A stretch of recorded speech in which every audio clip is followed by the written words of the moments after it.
Parliament. And after His Excellency.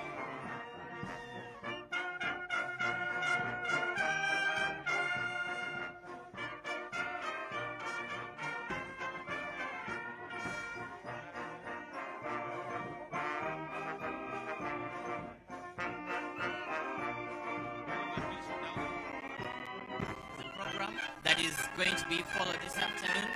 It is very well known By honorable members of Parliament, but just to guide our distinguished guests who are here, after the official signing of the registration book as a welcome to His Excellency the President and Mama. the Speaker shall lead the procession to Parliament. Thereafter, we shall have the anthems, that is the Uganda national anthem, followed by the East African anthem. Thereafter, we shall have prayers, and then the Speaker shall proceed to proclaim the Kololo ceremonial independence grounds as the official precincts of Parliament of the Republic of Uganda. After that, she shall give her communication to the honorable members of Parliament present, and thereafter she shall invite His Excellency the President to give the budget speech. The President usually delegates this very key important role to his Minister for Finance, who is already present in the dais, soon to be the Chamber of Parliament, Honorable Matia Kasaija, who is also a Commissioner of Parliament. After that, the President shall give a speech after the reading of the official estimates expected to be utilized in financial year 2025-2026. And thereafter, the House shall adjourn, and it shall be a close of business for the day. This shall be witnessed through the anthems in reverse order, which shall be the East African anthem, followed by the Uganda national anthem, and thereafter the departure shall be in reverse order, which means the last person to arrive here today shall be the first person to depart.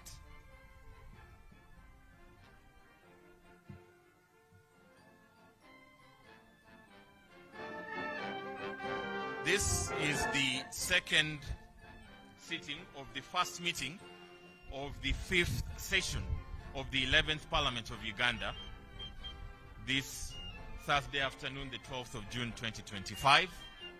This session is the last session of the 11th Parliament, and the budget we are going to receive has been the last budget that will be utilized within this 11th, the term of this 11th Parliament, but it is the second last budget that is being made by the 11th Parliament. The last will be the budget for the financial year that will come next year, 2026-2027. That means Parliament of Uganda still has another budget to work on.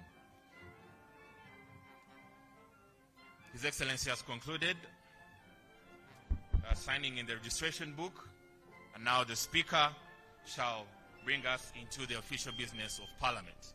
Thank you. Honorable members, His Excellency the President and Madam Speaker.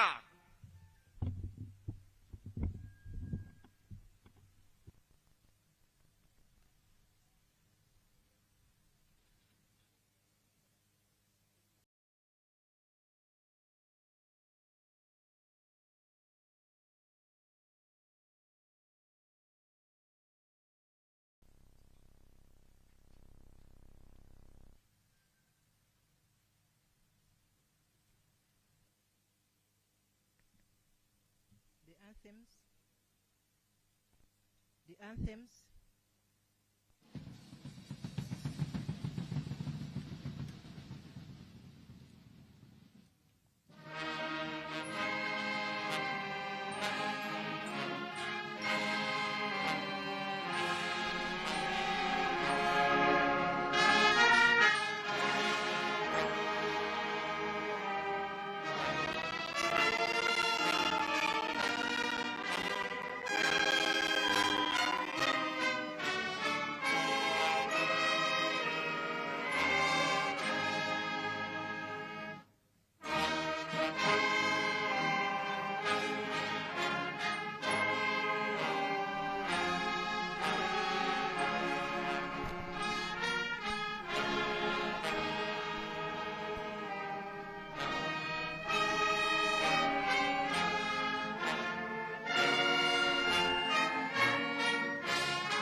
Prayers.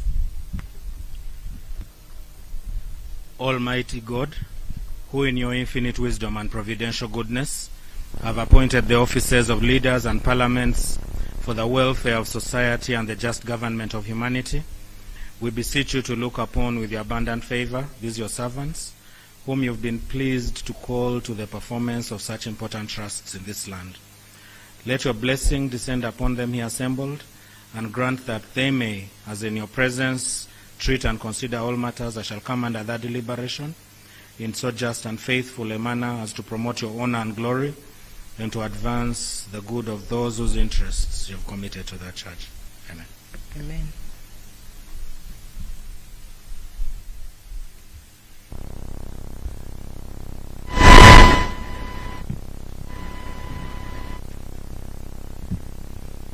Item number 3, proclamation by the Right Honourable Speaker of the Parliament of Uganda. Whereas Article 101, Sub-Article 2 of the Constitution of the Republic of Uganda states that His Excellency, the President of the Republic of Uganda, may, in consultation with the Speaker, address Parliament from time to time on any matter of national importance. Aware that His Excellency, the President of the Republic of Uganda, has, in accordance to Article 102, Sub-Article 2, indicated to the Speaker of Parliament his intention to address Parliament and the nation on the national budget for the financial year 2025-2026. Now, therefore, in accordance with the Rule 18, Sub-Rule 1 of the Rules of Procedure of Parliament, I hereby proclaim that Parliament shall sit at Kololo Ceremonial Grounds on Thursday, 12th, 2025 at 14 hours to receive the address of His Excellency the President on the national budget for financial year 2025-2026, and the Kololo Ceremonial Grounds to be the precincts of Parliament for the above-mentioned purpose, given under my hand at Parliament House, Kampala, this 12th day of June 2025, signed by Anita Anet Among, Speaker of Parliament. Item number 4, communication from the Chair. Your Excellency, the President of the Republic of Uganda, Yoweri Kaguta Museveni, accompanied by the First Lady, Mama Janet Kataha Museveni, who also doubles to be the Minister of Education and Sports, Her Excellency, the Vice President, retired Major Alupo Jessica Epel, His Lordship, the Honorable Chief Justice, Honorable Chigamoy Alphonse Owinidolo, the Right Honorable Deputy Speaker of Parliament, Right Honorable Thomas Tayebwa, the Right Honorable Prime Minister and Leader of Government Business, together with your deputies, the Right Honorable Leader of Opposition in Parliament, Honorable Joel Senyonyi, the Cabinet Ministers and Ministers of State, Your Excellency, the Commissioners, Ambassadors and members of the Diplomatic Corps, Honorable Members of Parliament of Uganda and the East African Legislative Assembly, the Vice Chairman of the National Resistance Party, Alhaj Moses Chigongo, members of the Central Executive Committee of NRM Party, the Secretary General of the National Resistance Movement, Right Honorable Richard Trodong, the former national leaders present, traditional and cultural leaders present, the religious leaders who are present here, the Inspector General of Government, IG, Honorable Betty Olive Namisango Kamia, the Chairperson of the Constitutional Commissions, the Head of Public Service and Secretary to Cabinet, Madam Lucy Nachove, the Auditor General, Mr. Akol Edward, members of the Constitutional Commission, permanent secretaries present, the Chief of Defense Forces, General Muhosi, the Inspector General of Police, Mr. Baz Byakagaba, the Commissioner General of Prisons, Dr. Canon Johnson, the Governor of Bank of Uganda, Dr. Tinyego, distinguished guests, ladies and gentlemen. I welcome you to the second sitting of the 5th session of 11th Parliament. You may recall that last week on 5th June 2025, Parliament hosted His Excellency the President of the Republic of Uganda, General Yoweri Kaguta Museveni, at the official state opening of the 5th session of 11th Parliament, during which His Excellency delivered a remarkable address on the state of nation. I take this opportunity to acknowledge and thank His Excellency the President of the Republic of Uganda for fulfilling his constitutional obligation as enshrined in Article 101, Sub-Article 1 of the Constitution of the Republic of Uganda. Today, we are once again immensely gratified to host His Excellency, the President of the Republic of Uganda, who is here to deliver the budget speech for financial year 2025-2026 in fulfillment of his constitutional obligation under Article 155, Sub-Article 1 of the 1995 Constitution of the Republic of Uganda, which states that the President shall cause to be prepared and laid before Parliament in each financial year, but in any case not later than 15th day before the commencement of the financial year, the estimates of revenue and expenditure of government for the next financial year.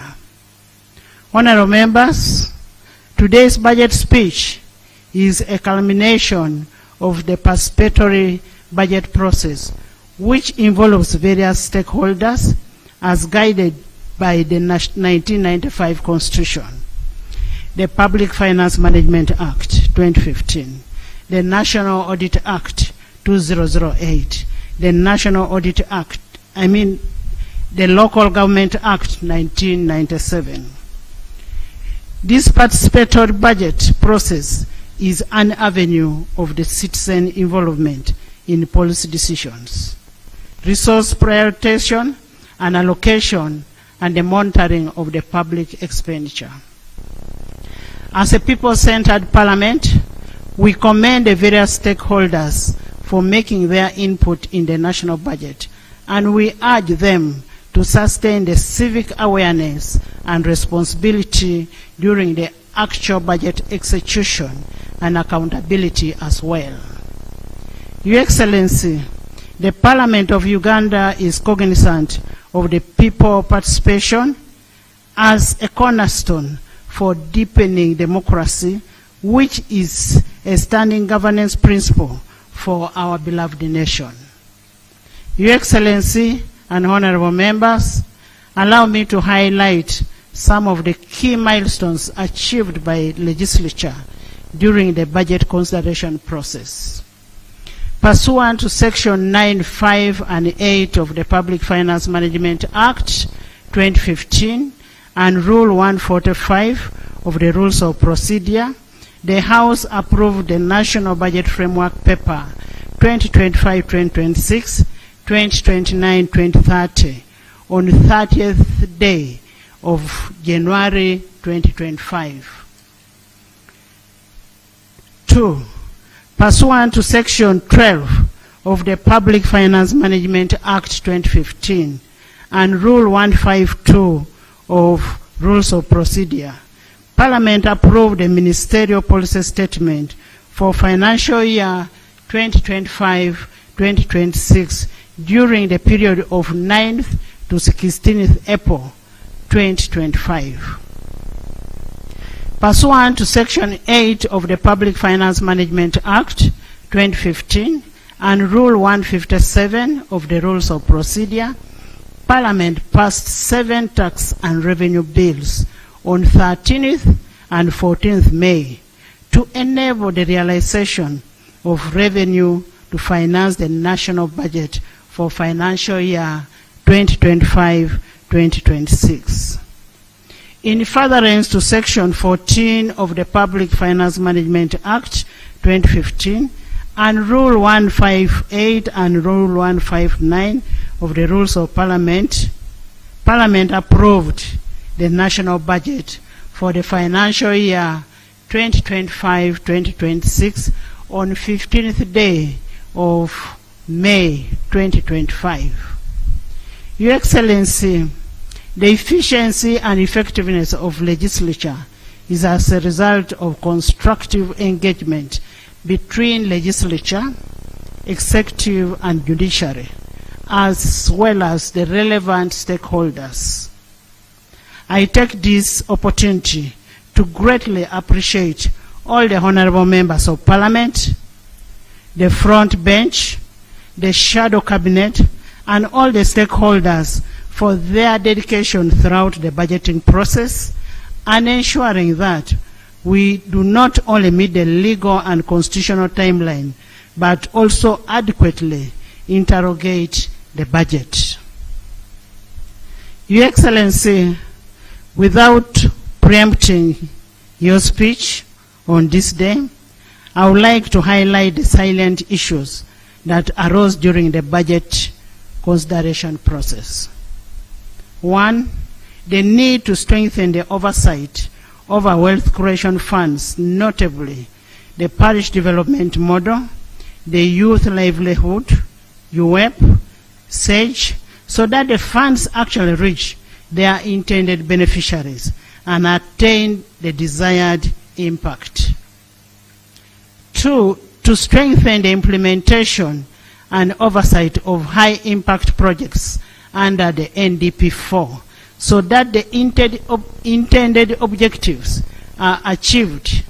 These high-impact projects are what we previously referred to in NDP3 as the core projects. 3, to strengthen the commitment control in budget execution by compelling the accounting officers to commit to the actual budgets and work plans as approved. This is important for budget discipline. 4, the minimization of supplementary budgets and the need to adherence to Section 25(7) of the Public Finance Management Act 2015 to limit supplementary budget requests to items that are absorbable, unavoidable, and unforeseeable. 5, the need to adequately plan and resource efficiency management measures to address the prevailing debt burden. The need to increase public investment in productive growth areas such as EMIOGA, parish development model, the 4-acre prosperity model, and deepen the financial inclusion and aid the growth of taxable formal sector so as to widen the tax base and improve on the tax to GDP ratio. Your Excellency, in the spirit of fostering regional integration, Parliament is cognizant of the need for deliberate reforms in customs and migrations. These requirements and procedures are in order to eliminate the non-tariff barriers and ease the movement of people, goods, and services across the East African community. The need for deliberate intervention to enhance the human capital development as a way of strengthening the competitiveness of Ugandan population. Your Excellency and members, as we embark on financial year 2025-2026, I call upon the accounting officers to ensure the prudent, efficient, and effective utilization of public resources, and that is pursuant to Section 21 and 45 of the Public Finance Management Act 2015. Your Excellency and honorable members, Article 83, Sub-Article 2A of the Constitution of the Republic of Uganda permits members of Parliament to leave and join political parties or political organizations of their choice within 12 months before the end of term of Parliament in order to participate in activities or programs for political parties or political organizations relating to the general elections. I am in receipt of notification from the following members of Parliament who have left the Forum for Democratic Change, FDC, and opted to join the People Front for Freedom, PFF. Honorable Semuju Ibrahim, MP Kira Municipality. Honorable Kabusu Moses, MP Chamuswa County. Honorable Nakato Asinansi, the woman MP of Hoima City. Honorable Kamara Nicholas Tadeus, MP Kabale Municipality. Honorable Karshabe Atkins Godfrey, MP Bukonjo County West. Honorable Mohindo Harold Tony, MP Bukonjo County East. Honorable Namanya Naboth, MP Rubabo County. Honorable Muijiche Francis, MP Buhesh County. Honorable Awol Betty Ochan, Gulu City Woman Member of Parliament. We extend our best wishes to the members as they exercise their freedom of association as enshrined in Article 29 of the 1995 Constitution that we sought to uphold. Your Excellency, the President, and honorable members, and distinguished guests, I say all this for God and my country.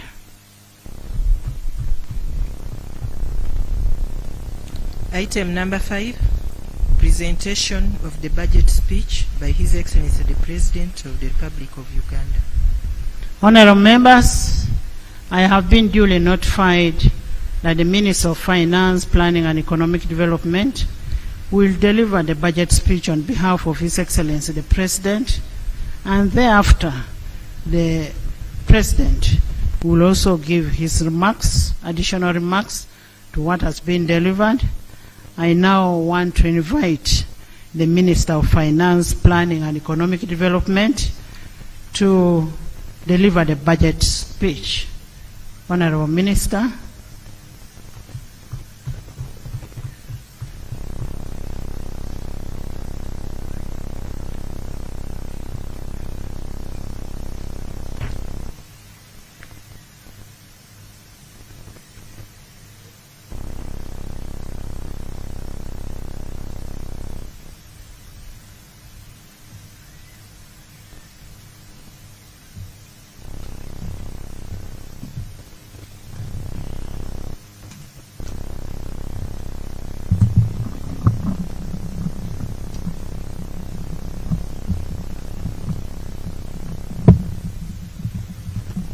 Your Excellency, the President of Uganda, Your Excellency, the Vice President, Right Honorable Speaker of Parliament, Your Lordship, the Chief Justice, Right Honorable Deputy Speaker of Parliament, Your Lordship, the Deputy Chief Justice, the Vice Chairman of the NRM Party, the Right Honorable Prime Minister, Right Honorable Deputy Prime Ministers, Honorable Ministers, Your Excellencies and the Ambassadors and the heads of diplomatic missions, Honorable Members of Parliament, former national leaders, cultural leaders, religious leaders, distinguished guests, ladies and gentlemen, good afternoon. Madam Speaker, in fulfillment of Article 155 Part 1 of the Constitution, and on behalf of His Excellency the President, I present to Parliament and to the people of Uganda the budget for financial year 2025-26 as approved by Parliament. Madam Speaker, in this speech, I will, 1, provide accountability to the people of Uganda on the performance of the commitments made by the NRM government for the first half of the Uganda Vision 2040. 2, present the recent performance of the economy and outlook. 3, account to the people of Uganda on the commitments that government made for financial 24-25 that is coming to an end in a few days, and the private areas of the budget for financial 25-26.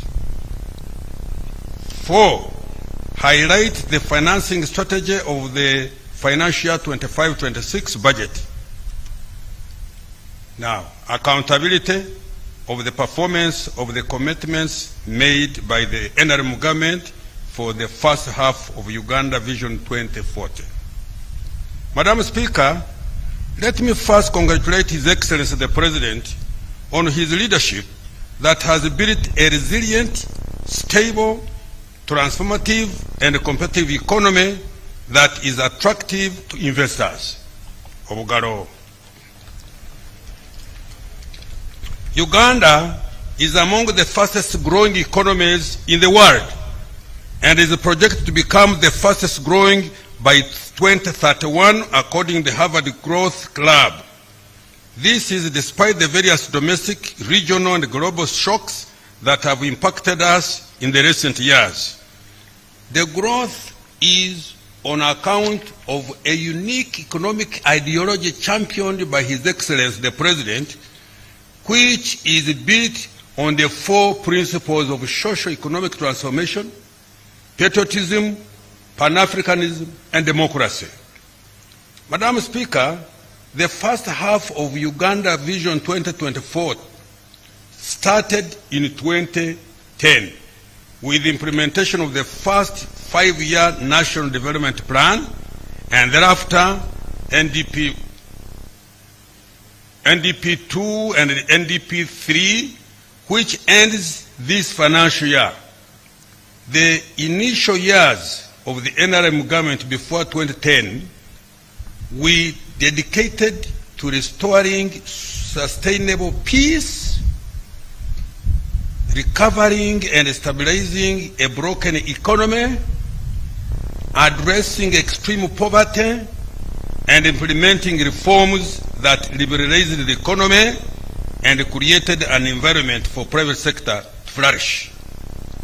We are now in the phase of socio-economic transformation to facilitate wealth creation and prosperity.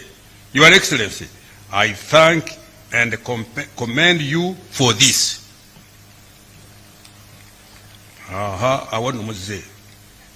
Madam Speaker, the budget for financial year 2025-26 will conclude the implementation of the current NRM manifesto and start the implementation of the 4th National Development Plan. For the next 15 years, the successive national development plans will implement the 10-fold economic growth strategy. This strategy aims to expand the size of the economy to US dollars 500 billion by 2040 from US dollars 61.3 billion estimated this financial year 24-25. Madam Speaker, Over the accountability period, government has undertaken targeted investments that have built a firm foundation and strengthened the resilience of our economy. I wish to highlight the following achievements. 1. Total peace, security of person and property, political stability have been the foundation upon which sustained high economic growth and wealth creation to be built. 2. The economy more than tripled to shillings 226.3 trillion Uganda shillings, equivalent to US dollars 61.3 billion this financial 24-25, from shillings 64.8 trillion, equivalent to US dollars 27.9 billion in financial 2010-2011. In March 2024, Uganda met the criteria for graduation from the category of least development countries. Let me repeat this. In March 2024, Uganda met the criteria for graduation from the category of least developed countries. 4. Life expectancy has improved to 68.2 years in financial year 23-24 from 63.3 years in 2010-11 and from 50.4 years in 2002. This has been partly driven by improvements in access to health services, massive immunization campaigns that reduce disease prevalence and child mortality. 5. The population living within a 5-kilometer radius of a health facility is now 91% from about 8% in financial year 2010-2011. And 81% of parishes now have government-aided schools. 6. Poverty has decreased by 16.1% in financial 2020-23-24 from 24.5% in financial year 2010-2011. In addition, Madam Speaker, persons in the subsistence economy reduced to 33% in financial year 23-24 from 69% in financial year 2010-2011. Madam Speaker, Uganda is becoming a more equal society.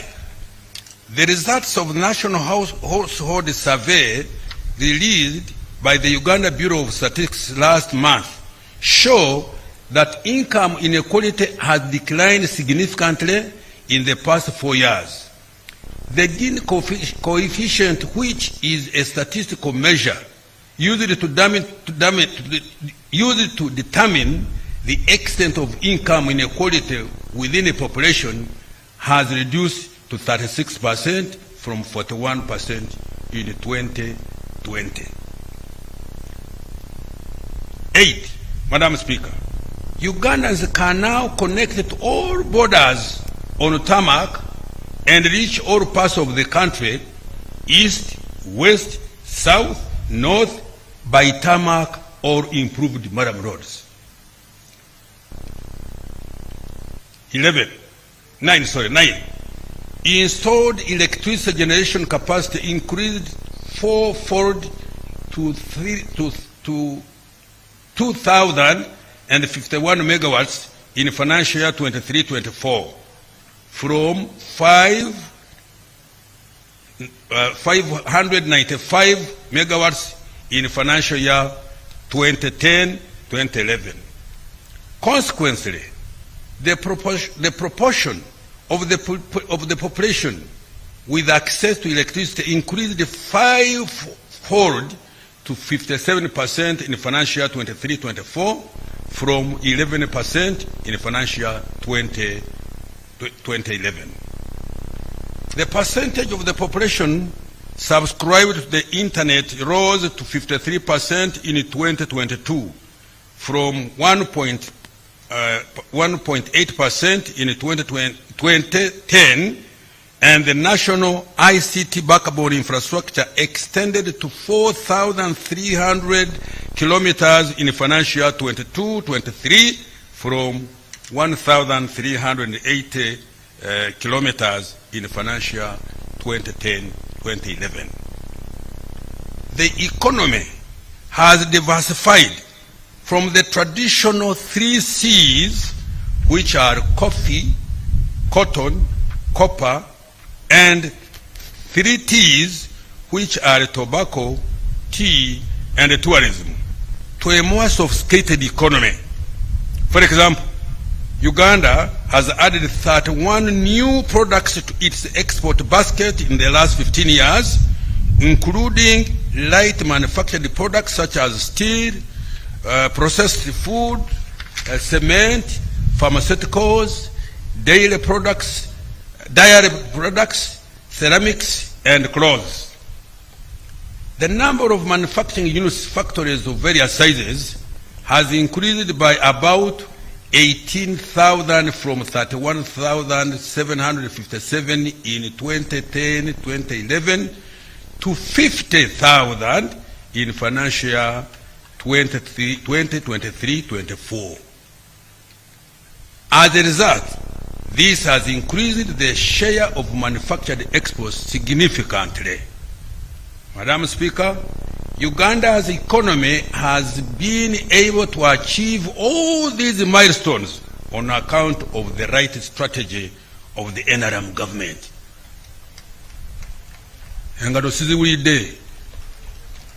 Let me repeat.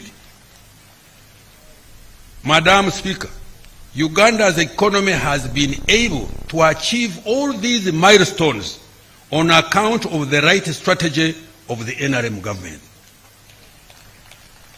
Madam Speaker, since the necessary foundation has already been established by intentionally prioritizing investments in infrastructure, the speed of economic transformation is destined to be faster in the medium term. Madam Speaker, the budget for next financial year and over the medium term is focused on people and wealth creation. Consequently, the theme of the next financial year 25-26 remains full monetization of Uganda's economy through commercial agriculture, industrialization, expanding and broadening services, and digital transformation and market access. Current recent economic performance and outlook. Madam Speaker, our economy has strengthened its resilience to domestic and external shocks and is estimated to grow by 6.3% this financial year 24-25.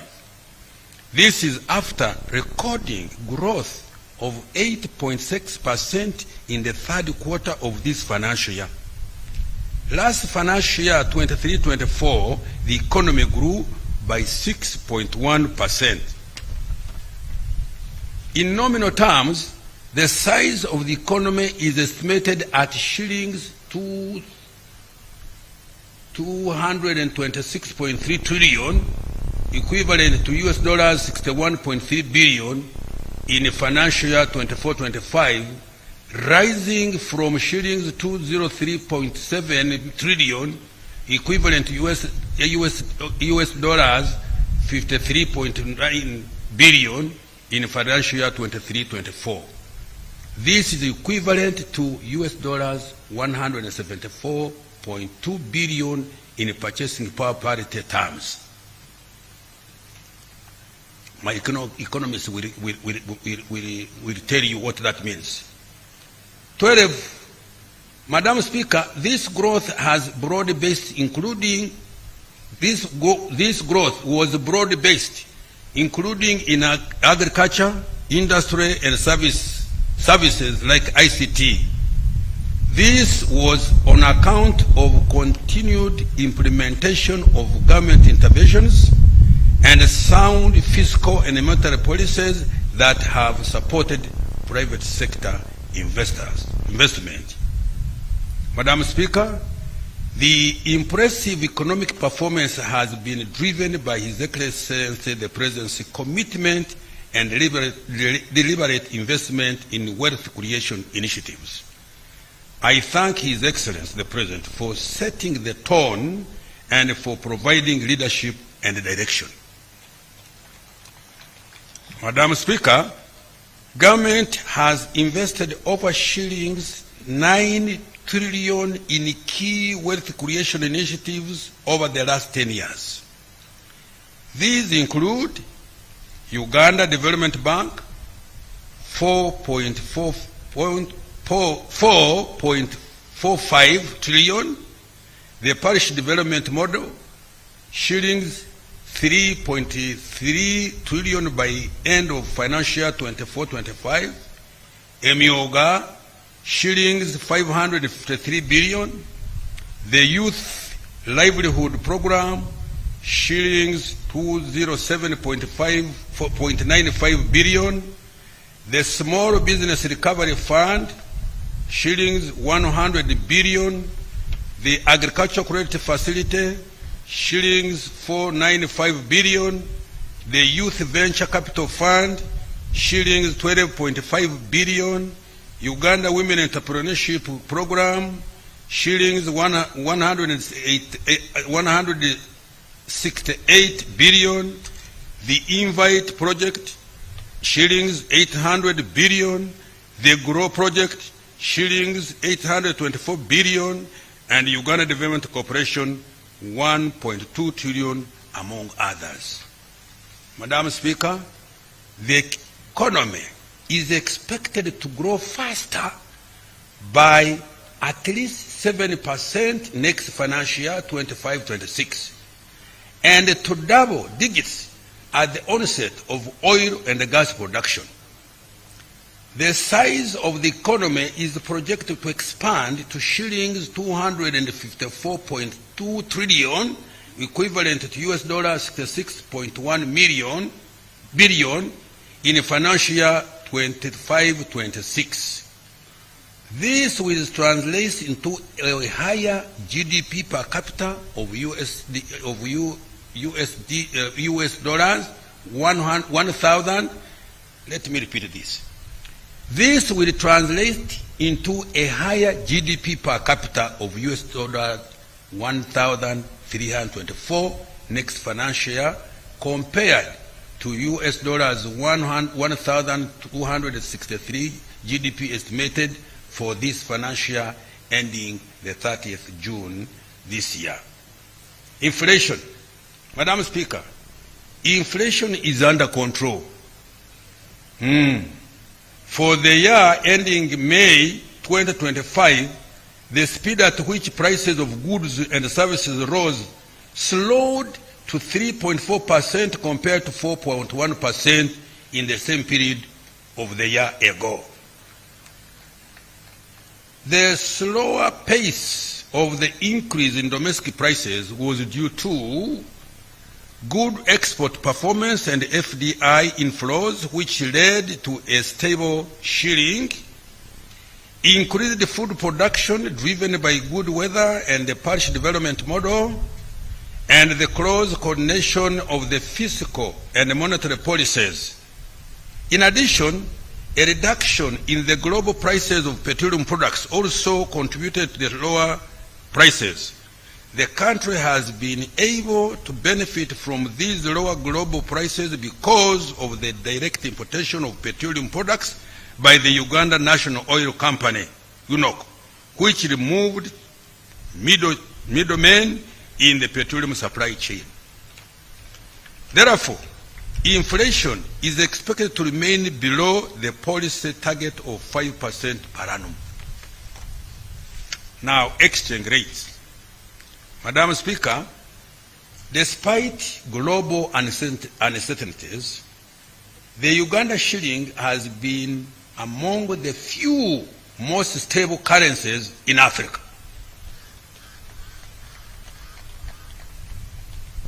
Can I repeat? Madam Speaker, despite global uncertainties, the Uganda shilling has been among the few most stable currencies in Africa. The shilling appreciated by 4% year-on-year in April 2025 compared to the same month in 2024.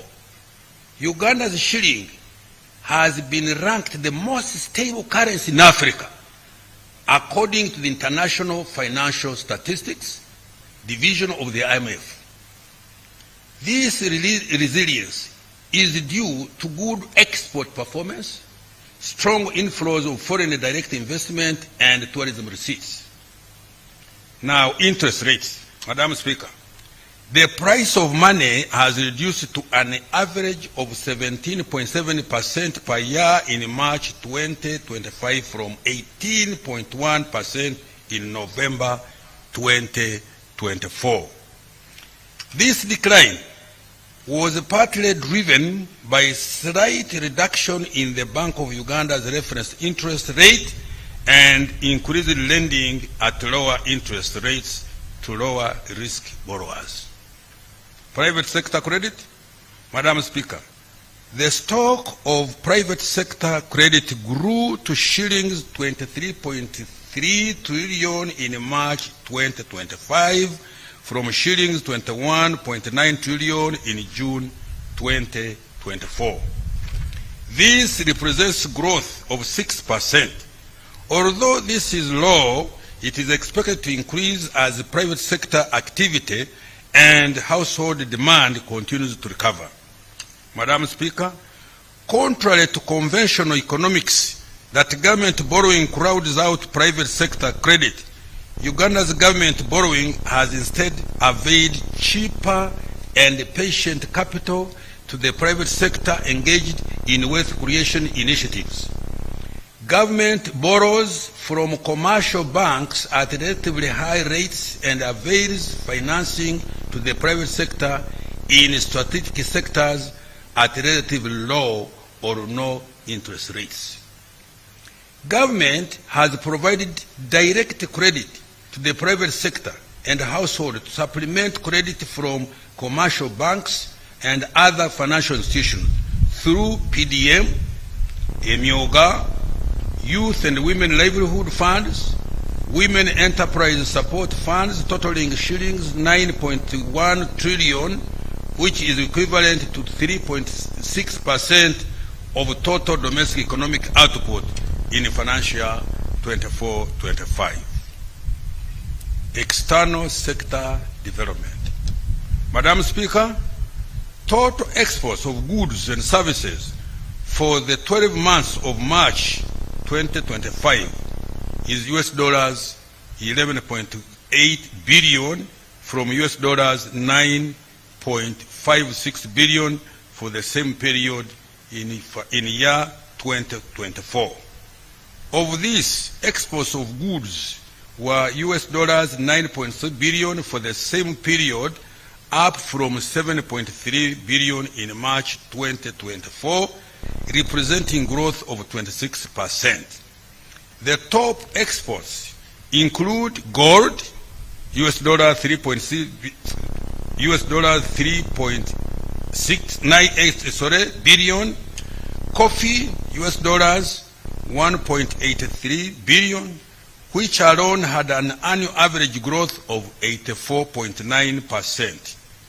Industrial products, 626.5 US dollars million, cocoa beans, US dollars 410.8 million, milk products, US dollars 285 million, base metals and products, US dollars 230.6 million, sugar, US dollars 186.5 million, fish and fish products, US dollars 107.7 million, maize, US dollars 86.37 million, and other agricultural products like tea, tobacco, cotton, beans, fruits, vegetables, flowers, simsim, sesame, nuts, vanilla, and other grains, giving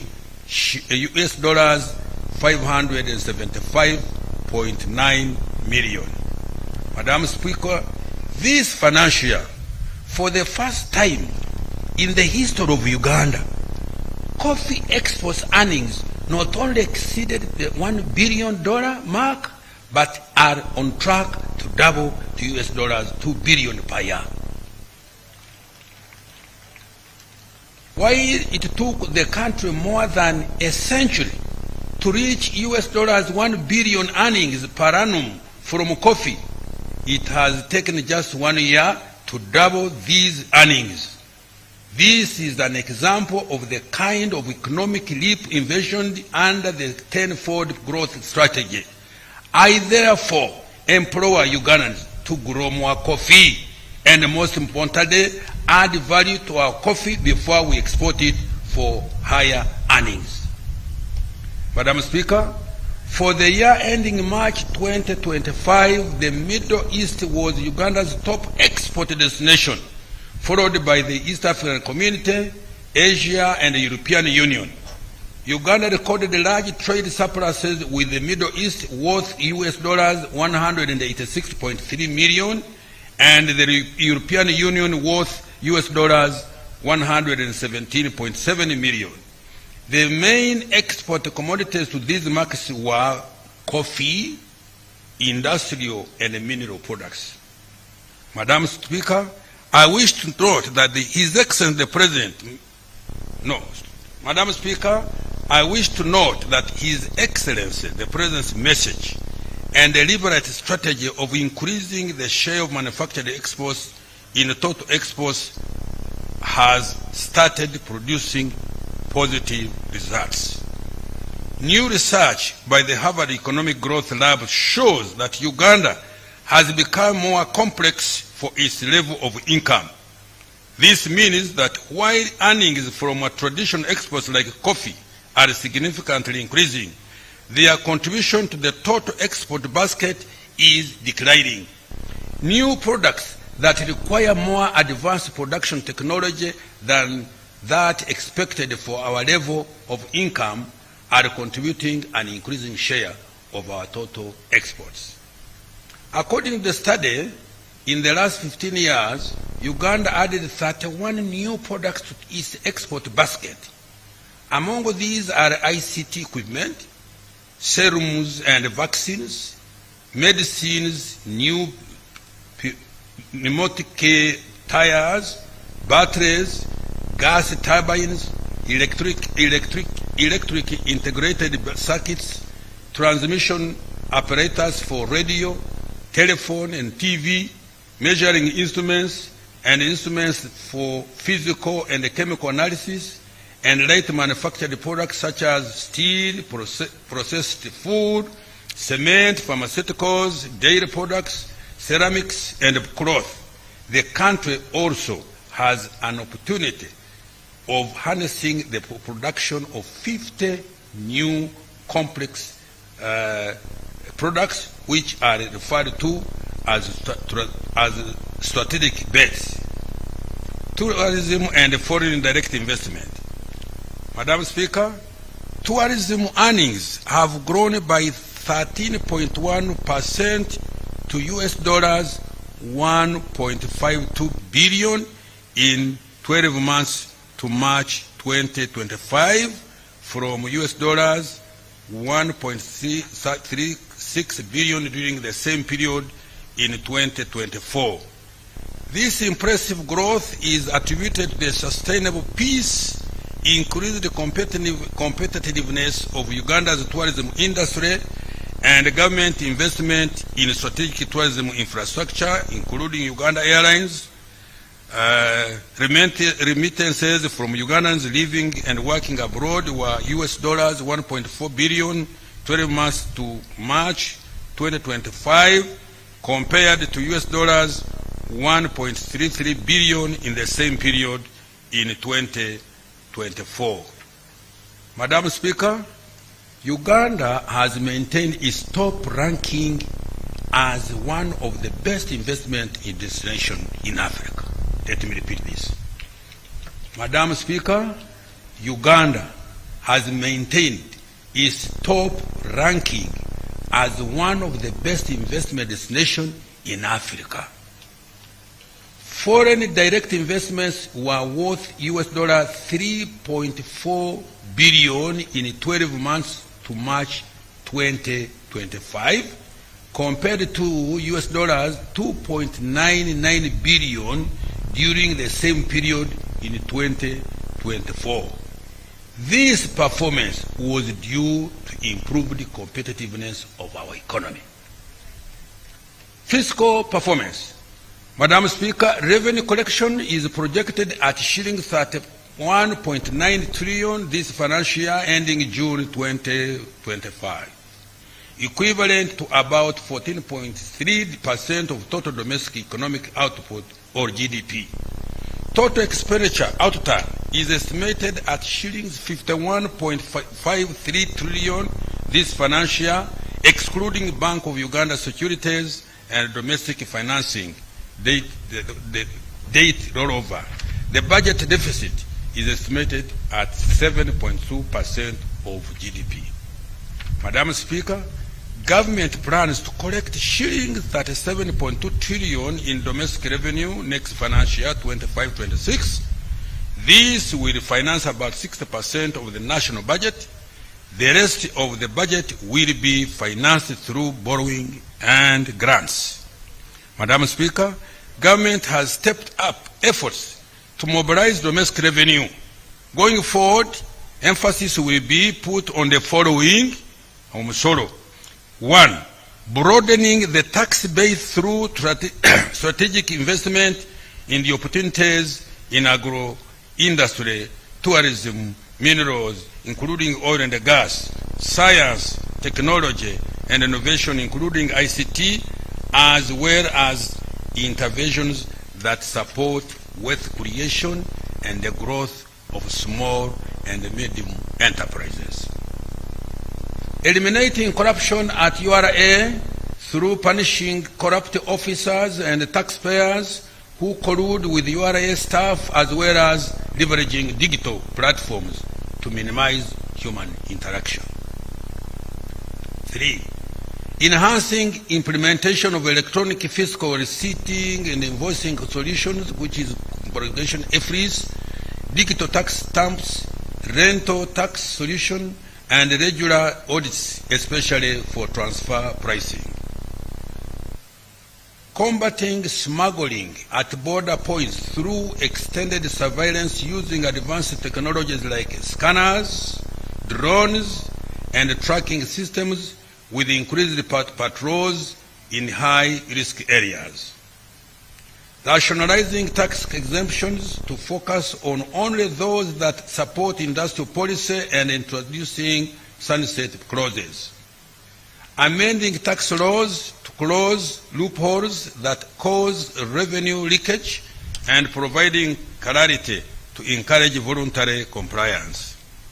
Strengthening URA in including recruitment and training of tax officers to effectively administer tax collection, and supporting local governments and revenue generating public entities to increase revenue collection. Accountability for financial 24-25 and priorities for the financial 2025-26. Madam Speaker, when I delivered the budget speech for financial 24-25, I made several commitments on government expenditure priorities for the financial year. In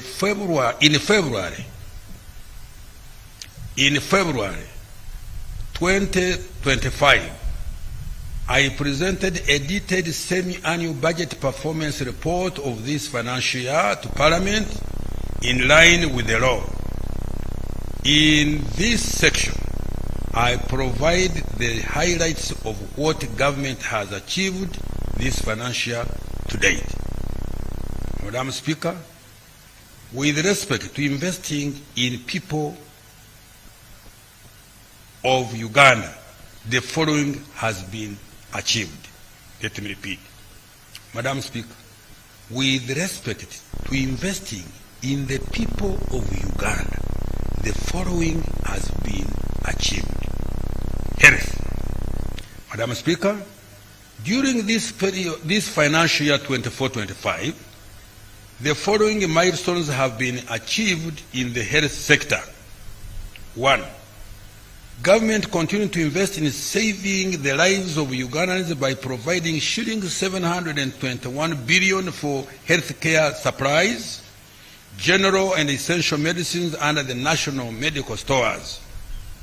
This included additional financing of shillings 100 billion for essential medicines, shillings 116.8 billion for RRVs, shillings 2.9 billion for anti-malaria medicines, shillings 17.8 billion for immunization supplies, and shillings 52.3 billion for laboratory supplies, and shillings 2.1 billion for anti-TB drugs.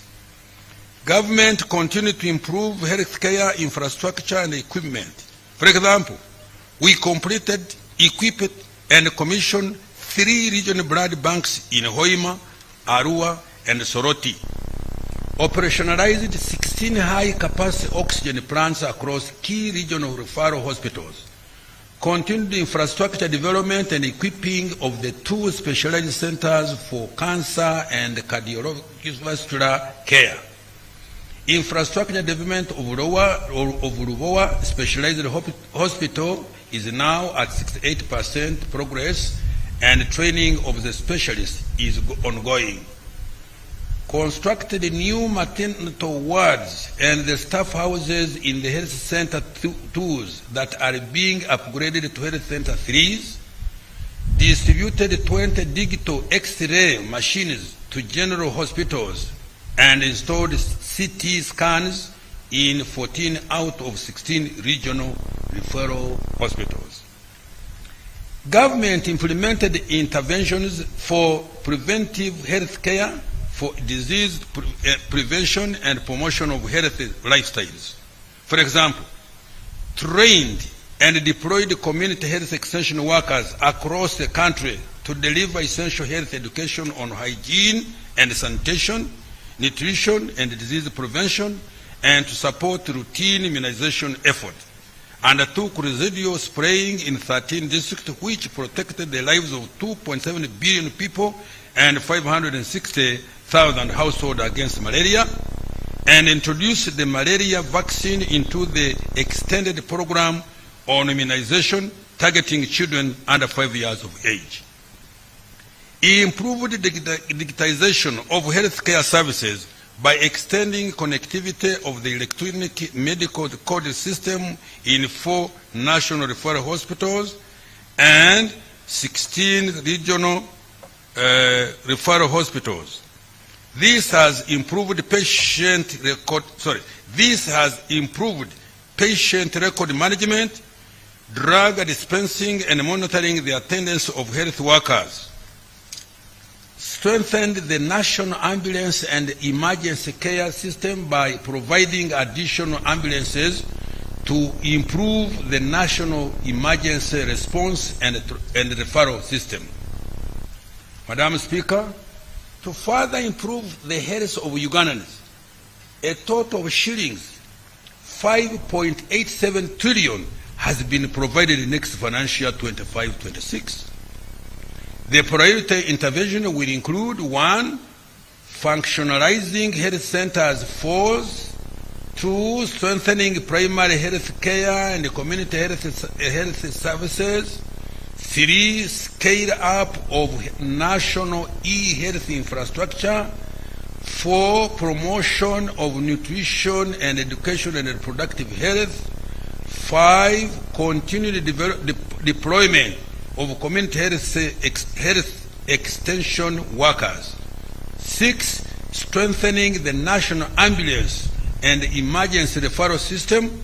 And 7, construction of specialized health facilities for cancer and cardiovascular care. Now, education. Madam Speaker, the following milestones have been achieved in the education sector. 1, provided access to universal primary education for 9.2 million learners and 905,116 learners under universal secondary education. Minister, for record, it is 9.52. Oh, 452. Well, my officers have misled me. And I close that one. 2, over 5,192 students, both on degree and diploma programs, benefited from higher education students loan financing scheme. In addition, 4,000 learners benefited from government sponsorship joining public universities.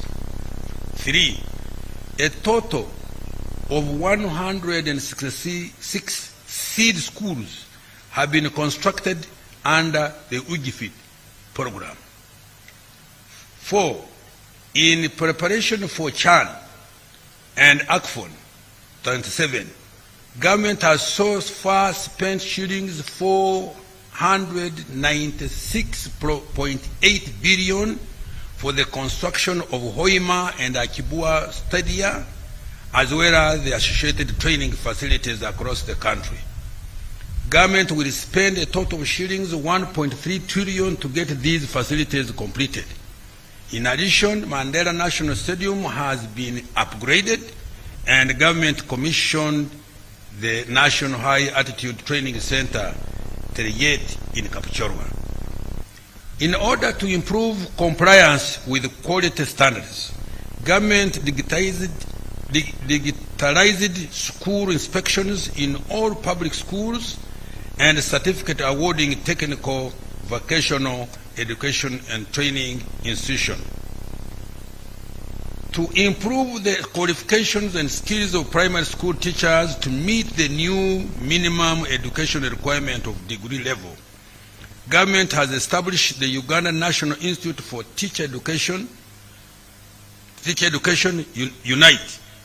So far, UNITE has enrolled 1,000 students across 5 campuses and has been supported to undertake staff recruitment and take over the operations of 23 primary teachers' colleges to upgrade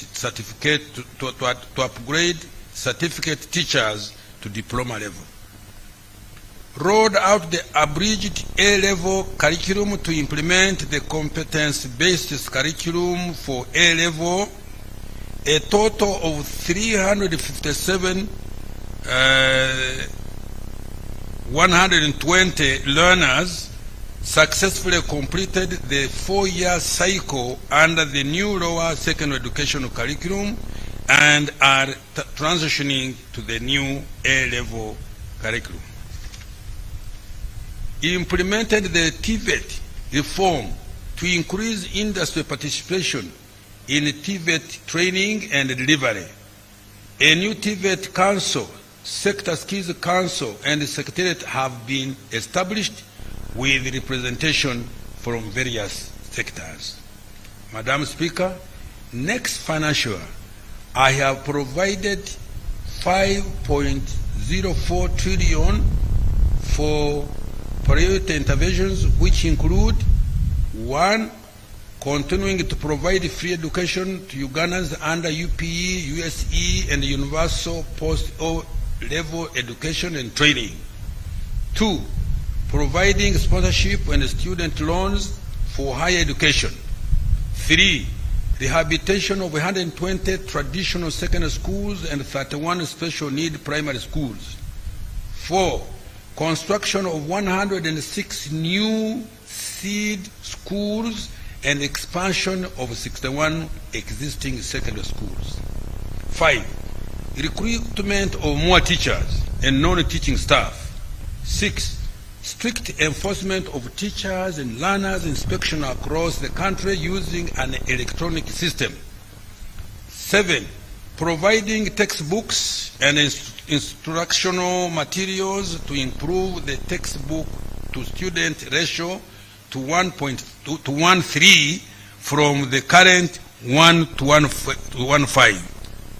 Operationalization of Bunyoro and Busoga universities, and completion of the ongoing construction of stadia and training facilities ahead of CHAN and as AFCON 27, as I've said before.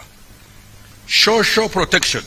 Madam Speaker, to keep our senior citizens healthy and to actively participate in socio-economic activities, government has divided shillings 811 billion, benefiting 702 older persons across the country under the social assistance grants for the elderly program, SAGE. In addition, 1,741 older persons group enterprises have been funded with government grants worth 5.5 billion, benefiting 11,644 older persons under the Special Enterprise Grant for Older Persons Program, SEGOP. Other social protection intervention which government has supported include the following: Youth Livelihood Program, a total of 24,228 youth enterprises have been funded to the tune of 191.336 billion, benefiting 274,211 youth. 271,211. I have read it wrong. Let me repeat. 271,211 youth. The enterprises are in agriculture, 30%, trade, 38%, trade, 32%, other services, 19%, and others, 11%. Uganda Women Entrepreneurship Program, WEP. Government has financed 21,948 women group enterprises, benefiting 235 million, 114 women.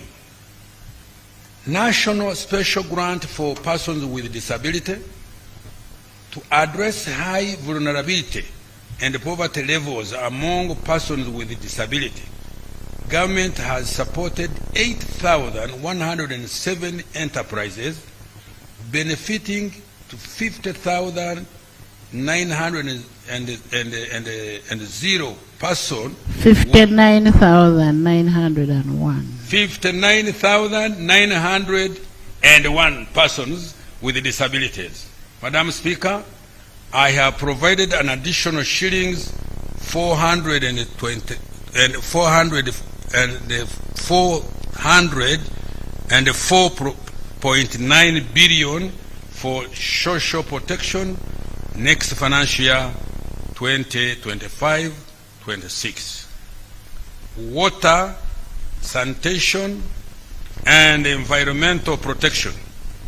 Madam Speaker, to improve the quality of life, government continues to invest in the provision of safe water, improve sanitation, and ensure protection of the environment. These include the following. 1. Villages in Uganda with at least one safe water source have remarkably increased to 8 out of every 10 villages. Nationwide, 57,951 villages out of 71,225 have been served with a safe water source. 2.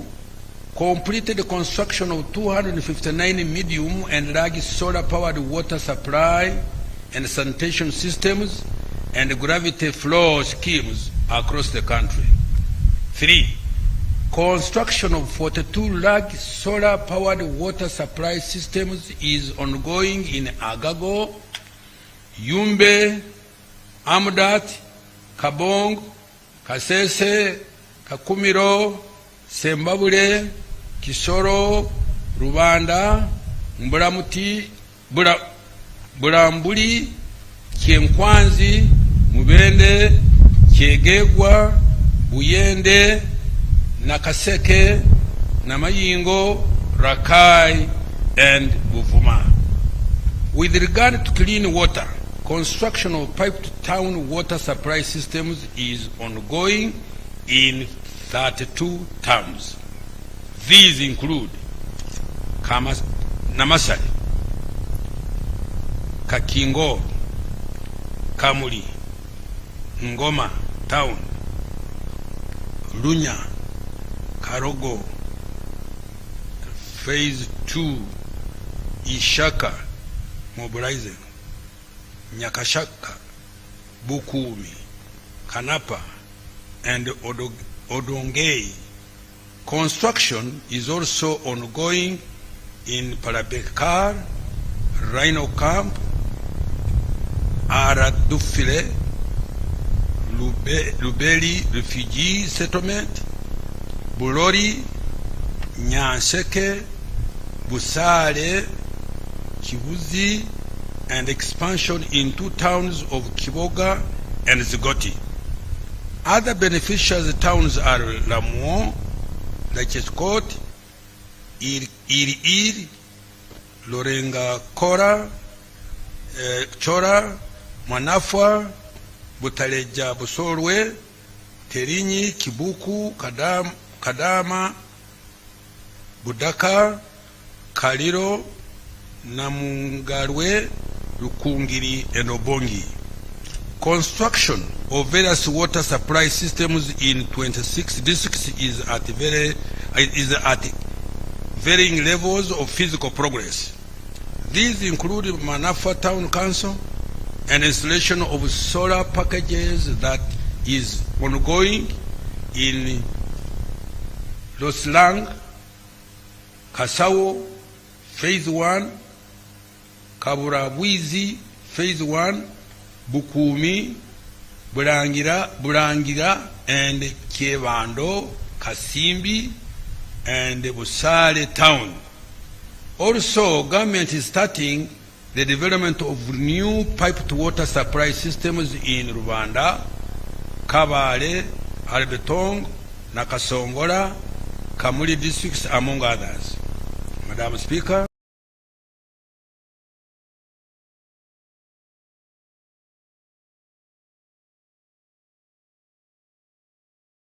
An additional shillings 366.1 billion next financial year for water resource management, climate change mitigation, natural resources, and environment.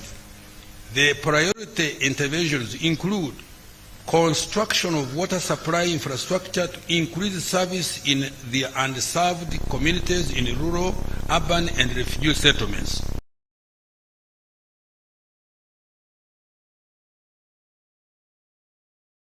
And expansion of existing water, sanitation, and hygiene infrastructure, and increasing forest and wetland cover. Madam Speaker,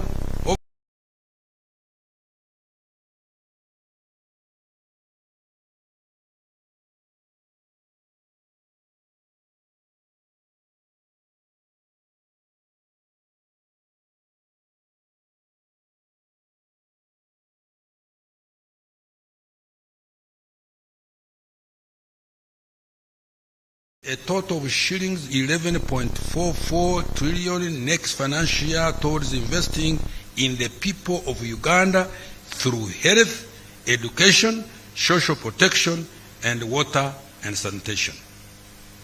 Now, wealth creation programs. Madam Speaker, wealth creation programs have proved effective in integrating lower-income Ugandans into the economy. As already reported, poverty and inequality have reduced thanks to the following opportunity